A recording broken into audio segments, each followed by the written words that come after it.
Well, thank you very much to Aylesbury Event Academy for hosting us here. We're really looking forward to sharing this discussion with you on is it rational to believe in God? My name is Justin Briley. I've been hosting these kinds of conversations between believers and non-believers for a number of years, and it's a real privilege to welcome two very eminent speakers for their different positions on this. So first of all, just to my right here is Simon Edwards. Simon is part of the Oxford Centre for Christian Apologetics and the author of a book called The Sanity of Belief. He's our Christian speaker. Would you like to tell us a little bit about yourself? Oh, sure. Hi, nice to, in some ways, meet you all. I'm from Australia by background, married with 3 kids, a lawyer primarily by career. I've done some further study in economics, education, and theology. Just about to start a Doctor of Philosophy at the University of Oxford, so lifelong learner. But about your age, I became massively interested in the big questions of life. Having come from a completely non-religious family background, I just found myself beginning to ask the big questions. Why am I here? What's life all about?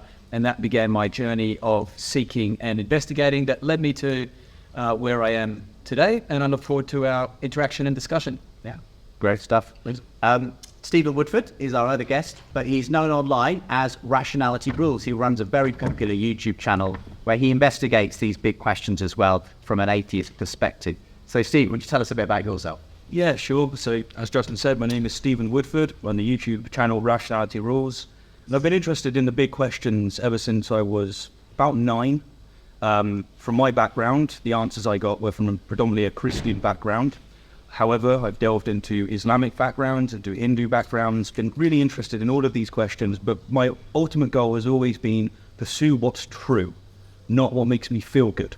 And I have consequently come out as someone that thinks that all religion is not true in the fundamental sense that it's claimed to be true. Brilliant. Thank you so much. I'm really looking forward to this. I think it's going to be a very constructive discussion. I think it's really good that we can actually model two people with very different perspectives, but actually having a fruitful civil conversation. The way we're going to structure this is that, first of all, Stephen is going to present his case against God being a rational belief. Simon, his case for the rationality of believing in God. And then I'm going to have a conversation with them both. And then we're going to throw it open to you, hopefully for a little bit of time towards the end to ask your questions as well. So be ready with your questions towards the end of this as well. But why don't we get things going and Stephen, kick us off. Alrighty. Why hello my fellow apes, I hope you are well. I'd like to begin by thanking Simon, Justin, the organisers of this event, and yourselves for making this opportunity. I believe that your time as a conscious being is limited, and so I consider every minute that you give me of yours of infinite value. So thank you very, very much. Today we're here to discuss whether it's rational to be a theist, and there's 2 keywords that, of course, cry out for definition. Beginning with theism, let's not beat around the bush. When one speaks about theism within our culture, they are almost always referring to capital G God, the God of Abraham. Theism, then, for today's discussion, is the proposition that an all-powerful and all-loving God exists, which entails that he has unlimited power and will always act to create the greater good. Now let's define rationality. Rationality is the quality of being based on or in accordance with reason or logic, and I think that it's best conveyed through an example. Hundreds of years ago, it was rational to believe that diseases such as cholera, chlamydia, and the Black Death were caused by miasma, bad air. However, today, we know that these diseases are not caused by bad air at all. We in fact have so much evidence to the contrary that we now consider it irrational to believe the miasma theory of disease. A belief is rational, then, if and only if that belief is in accordance with the reason and evidence that's available to the believer. So, yes, most of our beliefs are rational, but that doesn't mean that they're true. We're not here to discuss whether or not theism is true. We're here to discuss whether theistic belief is rational. And of the beliefs that we hold that are rational, we typically maintain them because we haven't considered, much less recognized, the absence of their evidential and logical support. Instead, we've leaned on intuitions, authoritative figures in our life, and cognitive bias. That said, there is a pretty famous other way of maintaining irrational beliefs that some even venerate: faith. Per Hebrews 11, faith is the substance of things hoped for, the evidence of things not seen. To have faith is to believe in a proposition despite there not being sufficient evidence for doing so. So there's our keywords front and center. Not surprisingly, my thesis tonight is going to revolve around what's known as the problem of evil. By virtue of God being all-powerful, we know that he wants to prevent evil. and by virtue of him being all-loving, we know that by virtue of him being all-powerful, we know that he can prevent evil, and by virtue of him being all-loving, we know that he wants to prevent evil. And yet, when we scroll through the remains of mass extinctions and witness natural disasters, predation, parasitic diseases, and other forms of suffering in the world, it appears obvious, and I mean really, really obvious, that we're beset by gratuitous evil. That is, evil that does not serve any greater purpose or lead to any greater good. This poses a significant problem for Simon, and indeed all believers of this classical God. By maintaining that an all-powerful and all-loving God exists, Simon is committed to a worldview that cannot admit of any gratuitous evil whatsoever. None. To him, every single instance of gratuitous evil must necessarily be an illusion.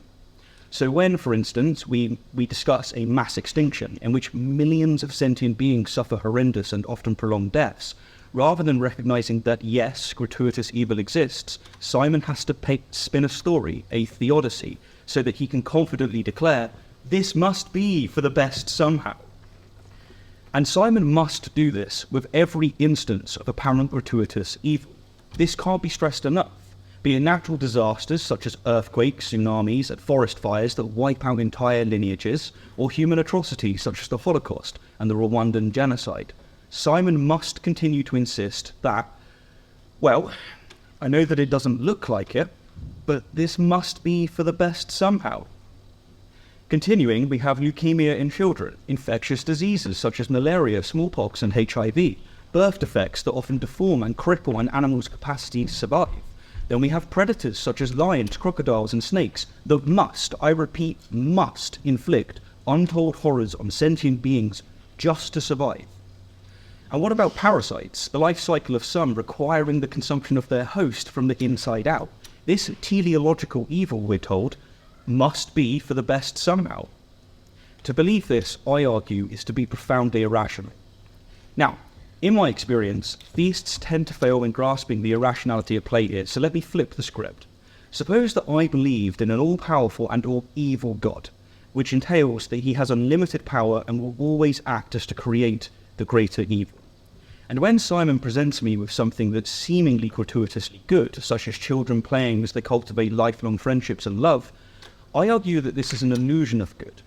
Can't you see that God has intentionally allowed for moments of good as a way to intensify the suffering that follows?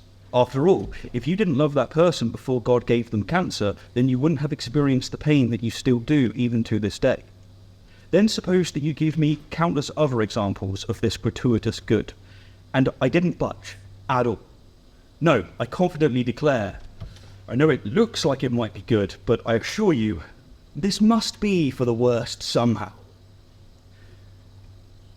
Technically, I would indeed be telling a consistent story. My theodicy provides a possible account, but mere possibility doesn't imply high probability. The fact that it's possible that an evil God exists doesn't mean that it's rational to believe as much.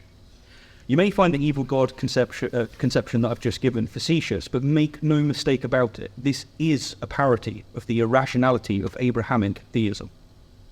The last thing I'll bring up is what's known as soteriological confusion. According to the vast majority of theists, God, in his goodness, offers salvation, and lacking this salvation, this great gift, has eternal consequences. In the case of many of you here today, a condition of salvation is belief in a set of propositions. For example, that God as defined exists, or that Jesus resurrected, or that Gabriel spoke to the habit. Hence, if I die as I am now, I face at best annihilation, and at worst eternal torment. Yes, some theists believe that eventually all will go to heaven, but this belief, universalism, is today as it's always been. It's a fringe view. This threat of eternal torment is terrifying enough, but it gets worse. Most Christians, let alone Muslims and Jews, can't even agree on what's necessary for salvation. Hence, most theists agree that salvation is necessary to avoid eternal consequences, that awful catastrophe, and yet they don't agree on what's necessary to avoid it. Tying these threads alone, because we've only got so much time, we are confronted by a story of ludicrous contradiction. Despite being told that the mind of God is inconceivable to us mere mortals, we do apparently know that he acts for the greater good, and that this all-powerful, all-loving, unembodied mind has created a hoop for us to jump through, a hoop that's made to appear as if it's very unlikely to exist at all. And of those that are nevertheless convinced of its existence, they don't agree on what it looks like, what it's made of, or where it's located. And of course, for those of us not so made, or made so that we cannot see the hoop, we'll be eternally punished, which we're told must be for the best somehow. I propose that this is the most absurd, ridiculous, irrational tale ever sold, and it's bought with emotional currency. It's due to our hopes. It is not bought with rationality. Thank you very much, Stephen. So let's see your case for the rationality of believing in God. Simon. Thanks. So I think it is very rational to believe in God, and I'm going to give you 3 arguments to support my claim. But firstly, I want you to all to imagine that one day you walk into your back garden and you see on the grass leaves spelling out the words, "I love you, Brian."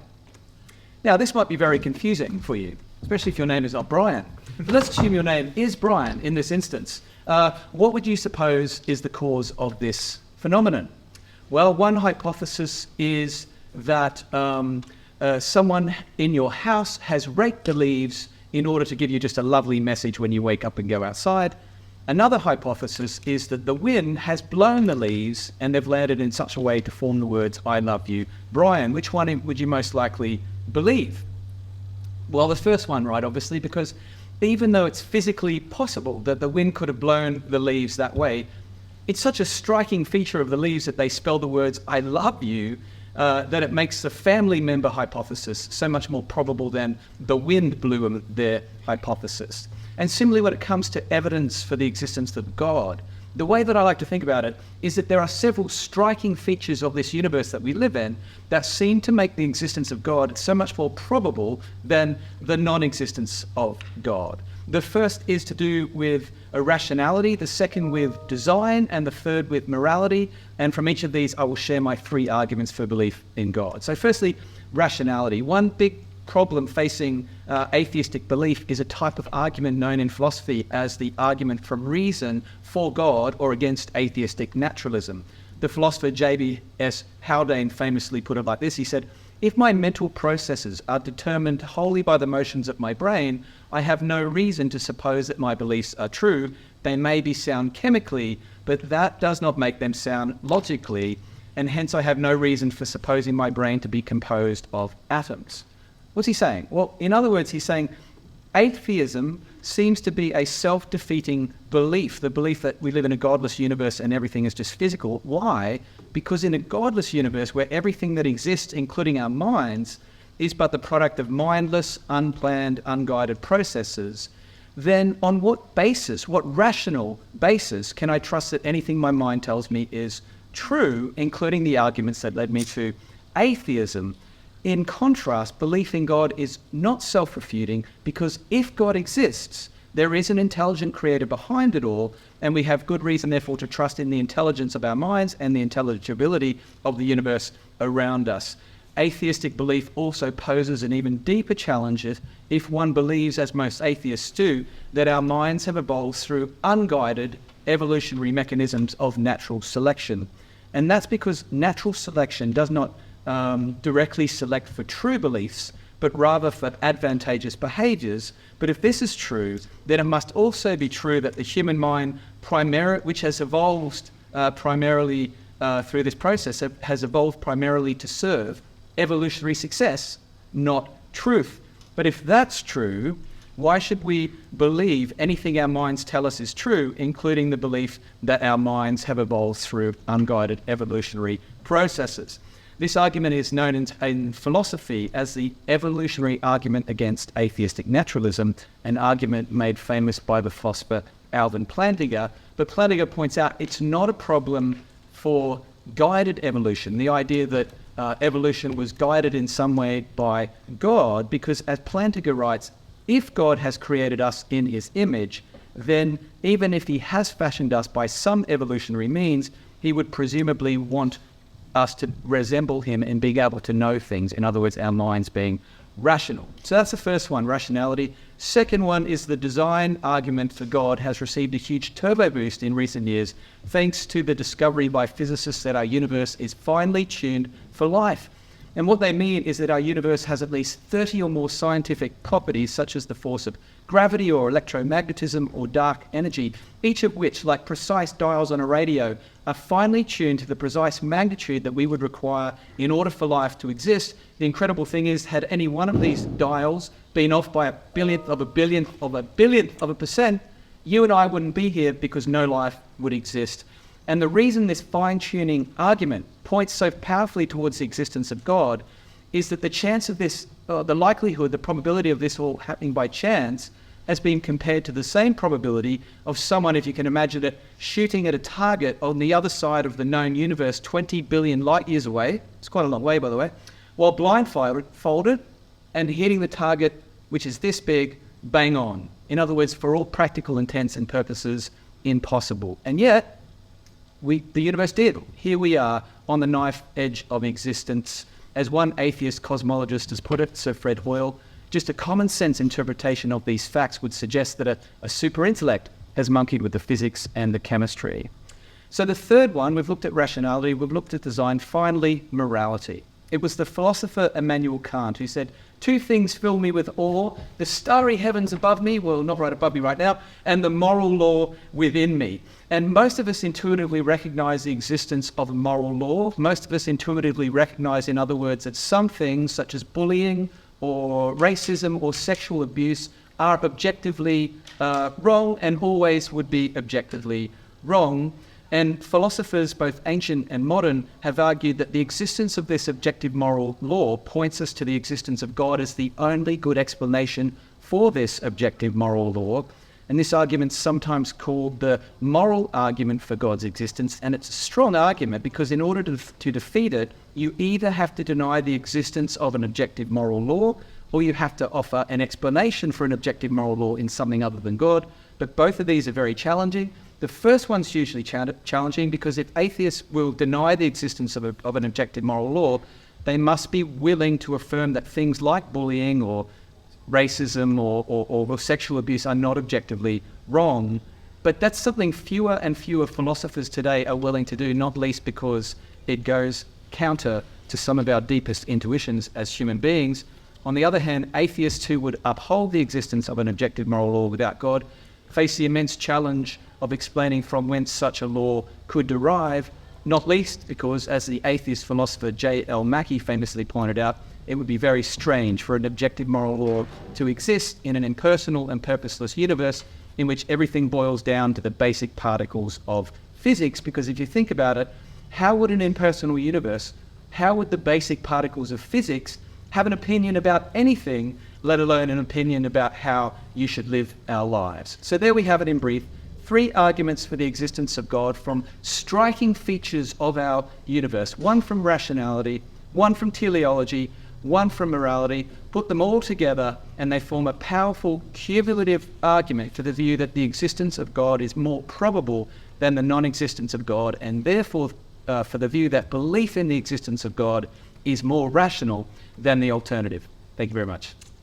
Why don't we give both of our debaters a round of applause for that? Well, we're going to be spending some time kind of opening up some of those issues that have been raised by both Stephen and Simon. I'm going to start with you, Stephen. Responding first of all to the first of those arguments that Simon raised, because you're called rationality rules. Well, what's your response to this idea that God makes sense of the fact we can do reasoning and rationality? so the proposition that we're discussing today is belief in theism rational? Being able to, even if we accepted that atheism is irrational, the first thing to note is that that's not an argument in favor of theism that's very strong. Rather, you're going to get there by default by showing that the alternative is false. The way that Simon defined atheism is that all atheists necessarily affirm naturalism, which is just false. Most atheists don't actually affirm naturalism. So it's actually a very critical mistake in terms of logical fallacies and logical deductions.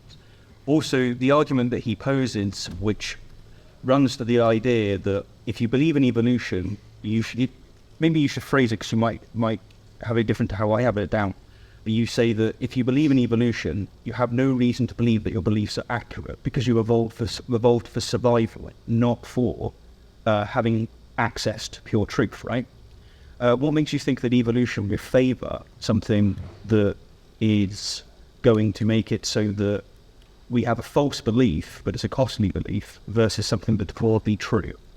What would make you think on that line is what I'd have to clarify for you, push forward on the rationality front. Okay, great question. Okay, just to clarify, I'm picking up.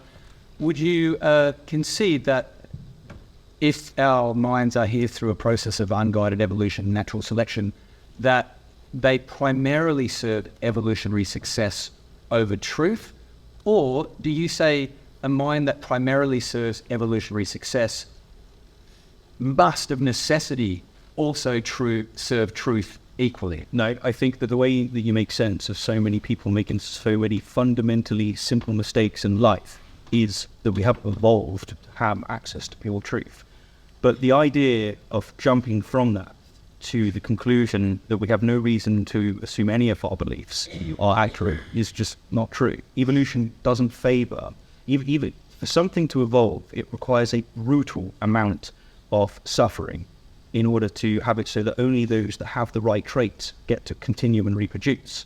Evolution's not going to select for things that are false and inaccurate about the world because it's entirely costly. It's going to select for things that are broadly true.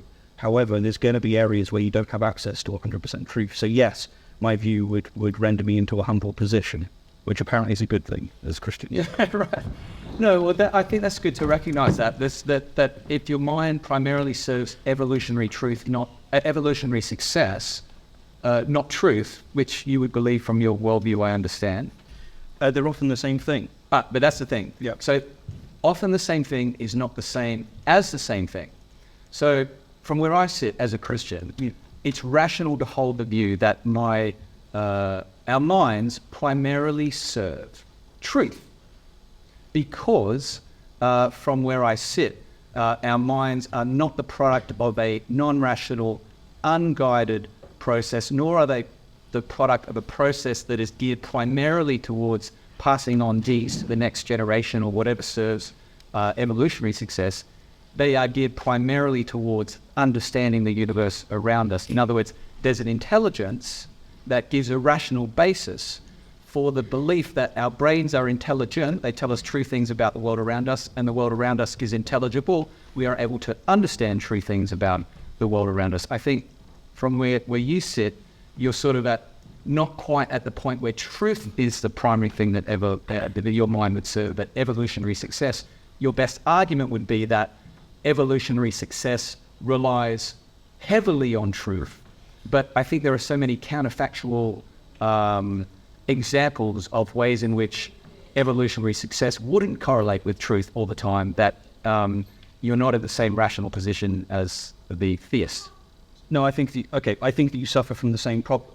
So first of all, there's a lot of conflation going on here with terms. As I've made clear, not all atheists believe in naturalism. So even if you were correct on this, it doesn't serve your case because most atheists don't believe in naturalism. Maybe we should define naturalism. Actually, it's a good point. For the audience, that would be really helpful. Oh, you do it. Well, since it's your argument. Okay, so when great. So when I say naturalism, it's the view that there is nothing more to reality than the physical universe or space, time, energy, matter universe. There's no spiritual dimension to reality.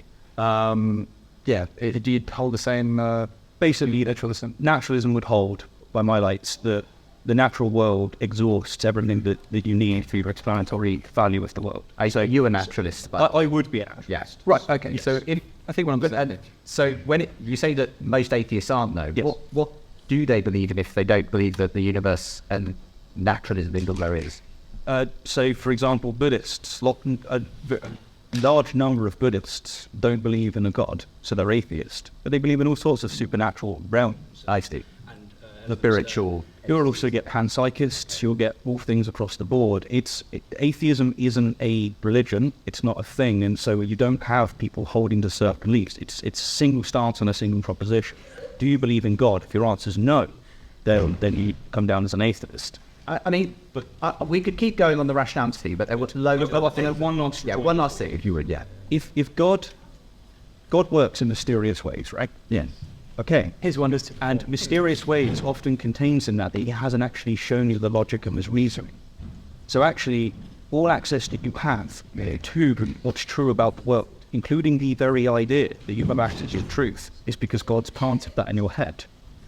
By my lights, that means that you suffer from an equally irrational standpoint to what you accuse the naturalist of suffering from, which I don't think that they do actually, that your objection does go through on. Now, if two worldviews suffer from an equal problem, this case can't be made in favour of either. I agree with that, except for the proposition that they suffer from the same thing. So I would say you have a rational basis for assuming that your mind primarily serves truth, but what you're talking about is something different, which is do our minds have access to all the information of all the knowledge that is available? None of us have that.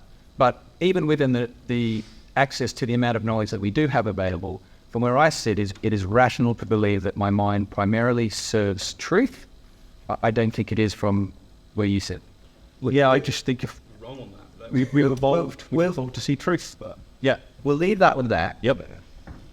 So coming back to one of your main contentions, Steve, in your presentation, essentially the fact of evil, what you call gratuitous evil, evil that doesn't seem to, make any kind of difference in the world, doesn't help anybody.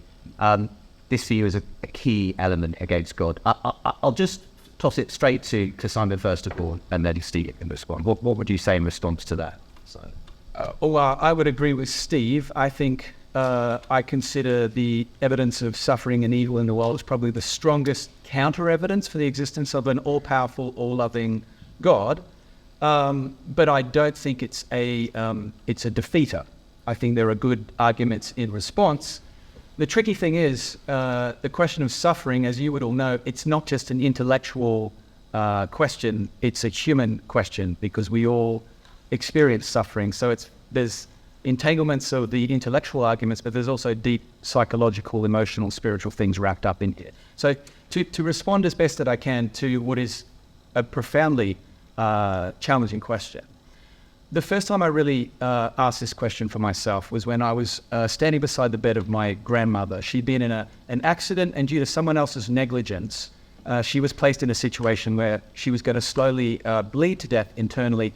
There was nothing the doctors could do. So for days, I was standing by her bedside, seeing her racked in pain, agonizing, breathing, trying to breathe until she died. And I just remember crying out, because I was a Christian at that stage, why, oh God, why are you allowing this seemingly unnecessary suffering to happen? Why? Now, later I was subsequently comforted to know that this is a question that you find within the very pages of the Bible itself. So I'm speaking now as someone who's a Christian believer in God. You get this question, people in the Bible asking, why, oh God, why? So it doesn't take the Bible by surprise. It's not as if it's a surprising question in that sense. Also, if you read the Bible, one thing you realize as well is when you and I look at the world and see the existence of suffering and evil, and we have this intuition that the way the world is not the way that it should be. There shouldn't be the things that Steve talks about. The Bible actually confirms that cry of our hearts, that things are not the way that it should be. I don't think an atheistic belief can affirm that instinct, because if Steve's belief is true, then the way things are is just the way things are. It's just that. The universe is just full of blind, pitiless indifference. Some people get lucky, some don't. That's just the way things are. So I think Christianity affirms that. The other thing I would say is it gives us a picture of life that is not limited to just what happens in this world. It says that you and I are eternal beings created for an eternal future, which means that there is both this life and there is an afterlife, which means that any weighing up of things must take into account God's resources of what he's able to do in an afterlife. And we certainly do get a sense that talks about he will wipe away every tear from people's eyes, and there are things like that. From a philosophical perspective, there are very respected arguments in the literature, such as the argument for the best of all possible worlds, free will defense, soul-making theodicy. We could go deep dive on all that, but obviously we don't have heaps of time. But it's not, I think you said something like people will spin a story to, the respected philosophers in academic institutions take these theodicies, as you've referred to them, seriously. And finally, I think I'd make the point that one of the things from where I sit as a Christian is that uniquely, God didn't just look on our suffering indifferently from on high, but actually entered into our broken world, experienced what it is to be betrayed, rejected, humiliated, tortured, and ultimately executed on a cross. In other words, he knows what it is to suffer, and there is a promise that he can come alongside us in our suffering, even if in this life we can't do anything more than say, why God, oh why. He can be with us, and he gives us strength to not only get through suffering, but also to be an agent of help to others who are suffering as well. Steve, it's a lot to unpack. Yeah, I'm going to do my best, but I'll keep it brief. The first thing is that you said that an atheist can't make sense of the suffering in the world and of the moral indignation that we feel within us.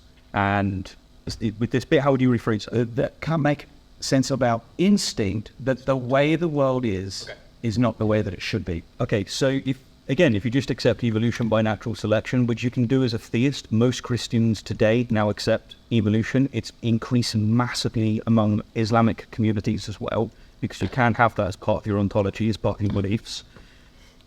If you evolved as a social species, then certain things are going to evolve, aren't they? Such as looking after those that you care about, such as really appreciating if someone sacrifices themselves so that you can continue with your life. This is why motifs such as Jesus' resurrection hit us hard. I have a complete explanatory value for why these things are important, why all of these religious stories hit us so hard, and why we have these intuitions in general, very much explained for us being a social species.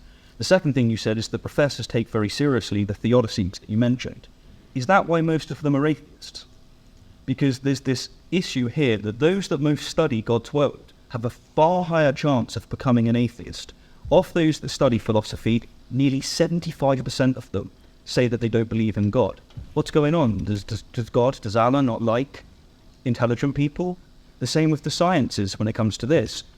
There's a story that's being spun here, like there's a resurrection of faith. That's just not true. If you look at the statistics, atheism is massively on the rise. So is irreligiosity, and so is secularism. It's not a scary thing. You can have that and compartmentalize them with other views, but that story there I very much take umbrage with.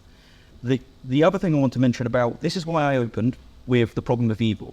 We could grant every argument for God's existence that we just heard there. Teleological arguments, cosmological, if you wanted to throw those in, moral arguments, all of these arguments.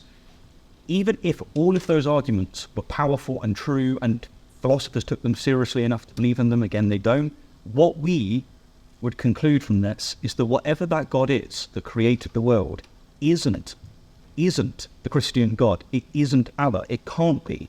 Because if you have a contradiction in terms of this God being all-powerful and all-loving and not being able to gel that with the way that the world is, all you can infer is that whatever that creator is, okay, maybe it's a creator, but it isn't. It cannot be that God. And that's why I put so much emphasis on that. If you will, on your, if we have the time for it, I'd like to press you on what I think is the argument that you've put up quite strongly, and I think a lot of people resonate, and that's with morality. I'd like to give you a few questions on that. Yeah, we can spring to that if you like. I'm going to do a village. Do you want to do a quick response to anything? Quick one? Quick one? Yeah. So I have two questions. So the first is, could just get some clarity on that initial one that we started at, which is, can you from your atheistic, if I say your atheistic naturalistic perspective, that's later to can you from the atheistic naturalistic perspective affirm the instinct that the way this world is not the way that it should be, or does that make no sense from your perspective? So is the way that, no, so I would say that the moral feelings that we have are something that, I'll do this as a theist, even not as an atheist, to illustrate this isn't an atheist problem. Yeah. You can say that God has chosen in his mysterious ways to create the world so that evolution is the way that he chose to do it. That seems to be what almost all the evidence is screaming. You can have that story and you can say the way that God got us so that we would care about our brothers and sisters and care about our families and we would care about our societies and we'd have a big moral intuition for the way the world should be is because we've evolved that. It's if you had two groups, one tribe was very selfish and one tribe really cared about other people in their community.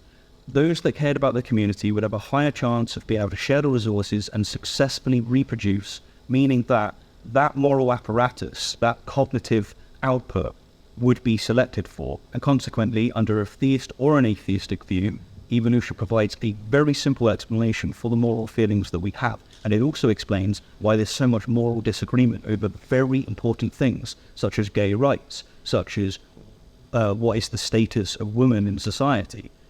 This is very hard to account for if you're going to do it through a completely objective moral framework, whereas evolution sorts that from the get-go. But yeah, granted all that, so no umbrage of any of that. It's more like the specific question is, can you look at this world and say, actually, it's not the way that it should be? In the same way that, like, give an example, if you saw a dog walking along with 3 legs, you'd say, that's not the way it should be. Yep. Can you look at the evil, the violence, the Holocaust, all the terrible stuff you mentioned and go, that's not the way that it should be? Or are you sort of forced from where you were, from where you said, to say, you can't even say it like that. Doesn't make sense. Just the way things are is the way things are, because everything's just operating accordance to the inexorable laws of physics and chemistry. There is no counter possible story. There is no purpose by which to say something isn't fulfilling its purpose. I think the best way for me to address this with the time that we've got is through the moral argument and the disagreements I have, because they correlate very much with the tension that you have. Well, just quick reminder. Essentially, your position on this moral argument that's sketched out, Simon, is that you believe there is such a thing in what you call objective morality. Sexism, bullying, racism. Those are really wrong, whether or not people agree or disagree with you. That if they do those things, they're wrong. It's something that's not specific to time and place. It should just be recognised by everyone. And you say, if that's true, then there has to be something beyond just our opinions that grounds that. You say it's got to be something like God that grounds that moral law. So I'm going to can you briefly explain again for us, Steve, why you don't think, first of all, do you believe in this idea of objective morality? That might be a good place to start.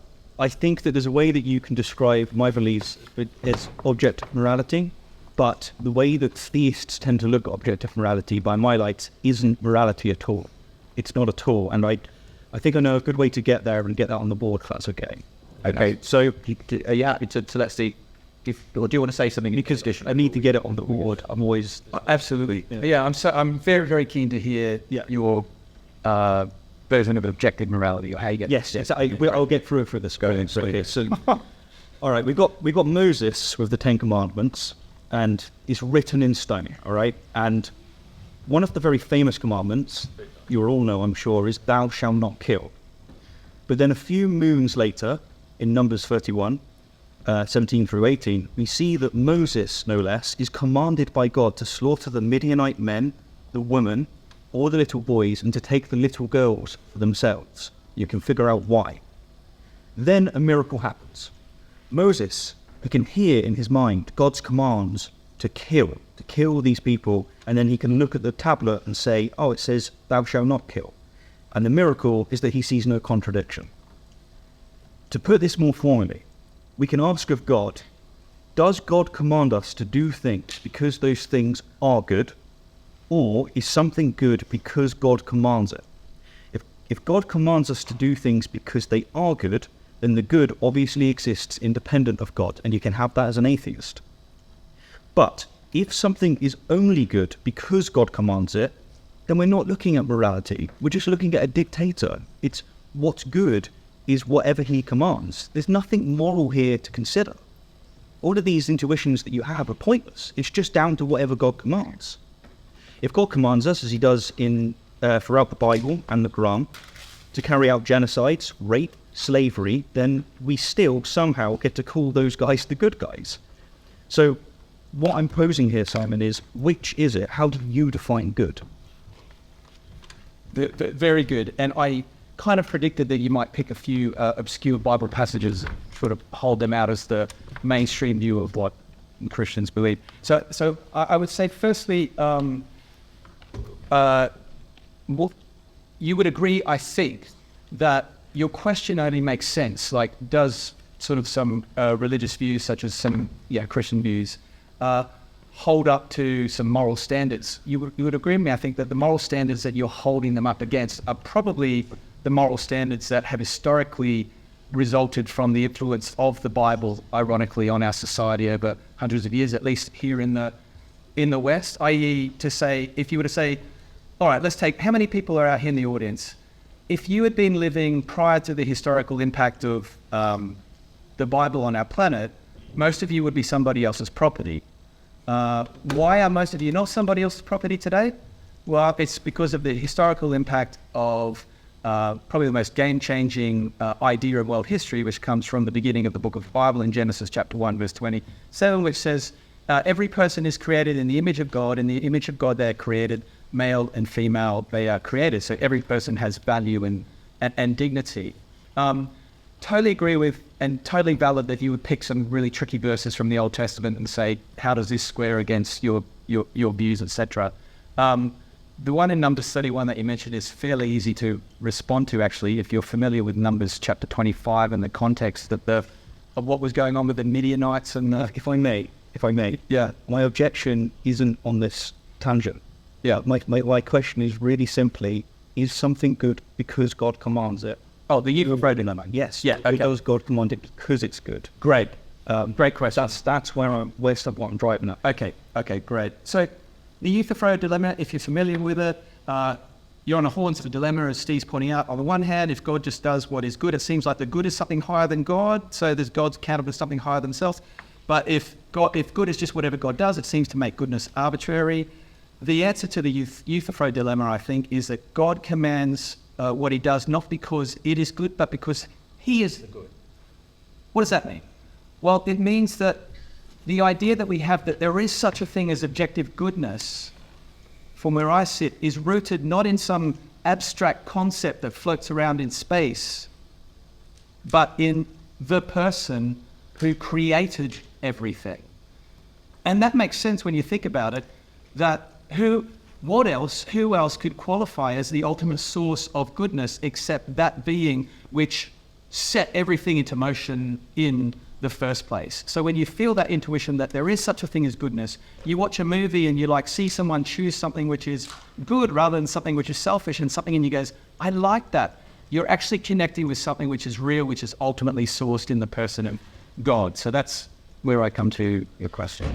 Yes. So in the literature, this is the most common rejoinder that you'll get to the objection that I raised. The problem is that it's just kicking the can down the road. It isn't actually an answer, because all it does is allow us to rephrase the question. So we can ask Saad, is God good because what he aligns with is some goodness that was already present, or is he good because he defines what good is by his very existence? I don't think you've provided an answer to the dilemma. You are stuck with either having to admit that morality exists independent of God, or that morality isn't morality, it's just following God's preferences. The dilemma succeeds, by my words. I respectfully disagree, my learned colleague. I would say that God is the good. But for that to even make sense, you've got to think, do you recognize that there is such a thing as the good? So when you and I sit here and go, there is such a thing as the good, I know it in the depths of my soul, my deepest intuition. The question is, what is that? Is it an abstract concept floating around? What's it rooted in? What's it sourced in? I'm saying it's sourced in, it comes from God. You are experiencing a transcendent sign of who God is.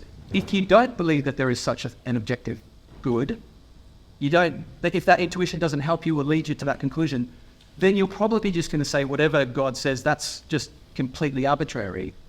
So it really depends if you recognize objective goodness. We should probably start to draw things together. So we've got at least a little bit of time for our students here to ask some questions. I appreciate there's lots more that you both raised that it would be great if we had time to talk about. But I do want to, if we can, and maybe we'll be able to continue some of this conversation with some of the questions. So this is your opportunity. If anything that's been said has sparked a question or a comment, please do raise your hand. Because we don't have a mic on you guys, I will repeat your question for the benefit of the recording and everything. Are there any questions that you would like to ask either of our guests today? Do feel free to raise your hand. Who's got a Nick? See one or two people wondering if they'd like to. Do we have any? I think we've settled the debate. Well, yeah. I can throw one out if you're waiting for the students. First person is always the bravest. Yeah, it's very colourful. If Yes. we have someone, okay, just shout your question out. Do you believe the stories in the Bible are real? Okay, so I guess there's a lot of stories in the Bible. Well, first of all, Steve, Obviously, that question's for Steve, right? just kidding. Do you want to? Why don't you start, sort of? Good. Yeah. Yes is the closest answer with a little but. Not a big but, just a little but at the end. Obviously, if you read the Bible, just very quickly, it's a collection of different books, and some books are clearly historical records of what happened. Some books are poetry, and some books are... And so, there might be some stories in there, like, let me give you an example. Jesus told the story about the Good Samaritan, or about the prodigal son. I really believe Jesus told those stories, but I also believe that they were stories, i.e. parables. They didn't happen in real life. They were a story Jesus told to communicate a greater thing. So it sort of depends what you mean, but your overall, yes. Do you want to add a comment, Steve? Yes, I assume you want my answer as well. So I'd give you, I think some of the stories in the Bible are true, but plenty of them are not. If you look at scholarly consensus, for example, most of them don't believe that Moses existed at all. If you take whether or not Jesus existed, yes, Jesus almost certainly existed, but it's a mistake to think that because he existed, he resurrected and did all of these other claims that are made in the Bible. Similarly, I'd say the same with the Quran. Did Muhammad exist? Yes. Did he conquer the Arabian Peninsula? Definitely. There's lots of evidence for it. Did he, was he spoken to by Gabriel? Was the miracles that are spoken about in the Quran true? No, I don't think it's true, and I don't think that an all-loving God would require us to believe something that so obviously is not something that you can take seriously unless you're born and bred to take it seriously, which is what happens culturally. Okay, we'll leave that one there. Any more questions we have? Okay, yes, please just shout your question out. Evolution was a theory. Where did people come from? So if evolution wasn't a theory, where would people come from? Well, where do you think people come from? Maybe you can start with this one. Great. So ultimately, I think all of us are not here by accident. We're here on purpose because somebody, God, wanted us to be here. And so I'll just say, if you ever feel like you're just an accident, you're sort of a cosmic accident, from where I said that's not true. You're meant to be here because someone wanted you to be here, God. Now, as to the second question of how God did that, hugely open to the idea that God could have used mechanisms of natural selection and, let's say, guided evolution. The jury's out in my mind as whether macroevolution in its entirety has the explanatory value, capability to explain everything of what we're here today. There's actually an interesting sort of trend in the literature for people saying, oh, we're looking at the maths and we're running some statistics and numbers here and we're seeing some difficulties with some of the explanations that evolution might offer for everything, but I think it does offer explanation for lots of things which are really helpful. Yeah. Yeah, sure. So Simon just described evolution and that account, meaning that you're an accident. Only people that don't know what evolution by natural selection is says that. Evolution doesn't say that you're an accident. The selection force that brings you about is anything but an accident. Unfortunately, that's something that's taught by people that don't believe in evolution because it's known as a straw man. You want to make out of you to be weaker than what it is so that hopefully people would dismiss it, when actually there's a reason why the vast majority of scholars accept it, and the more educated someone is, the more likely they are to accept it. But your question, I love it because it pertains to something that I think is... I'll put it this way.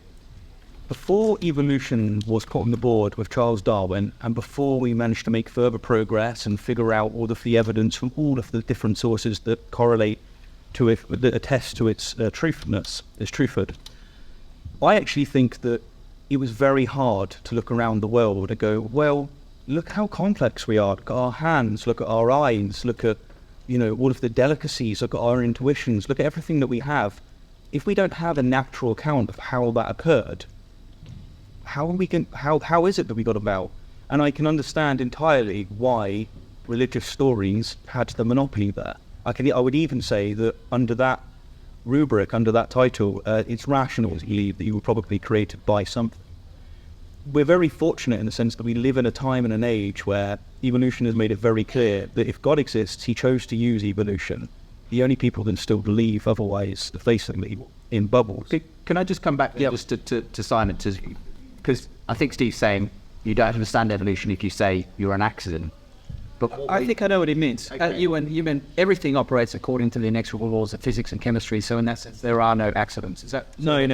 So, okay, so When I said accidental, I mean there was no intention, there was no purpose in you coming here. It's blind, unguided, non-rational forces that are in operation. That's what I mean. So I could have been tidier on the language, but I understand where you're coming from. Yeah, it's just what it does is it serves to portray evolution to be something that it's not. Like it's like this idea that evolution thinks that it's like a Boeing 747 plane being assembled out of the wreckage after a tornado sweeps through it. It's just very tiring to hear this myth. No, I agree. It's like it's not random at all. I think evolution. But evolution didn't intend Stephen in a sense. Right. No, if you define accident as anything not deliberately designed, then yes, you can call it an accident. But I don't think that that's a very fair way to do it. I feel like we've only just got started, but we're already running up against time. Can we just get a round of applause for both of our guests? If you want to find out more, if you need these questions, they for Stephen's YouTube channels, Rationality Wings. Simon is also available, if you look him up, Simon Edwards, the Oxford Centre for Christian Apologetics. They've got loads of great sources as well to explore the God question. But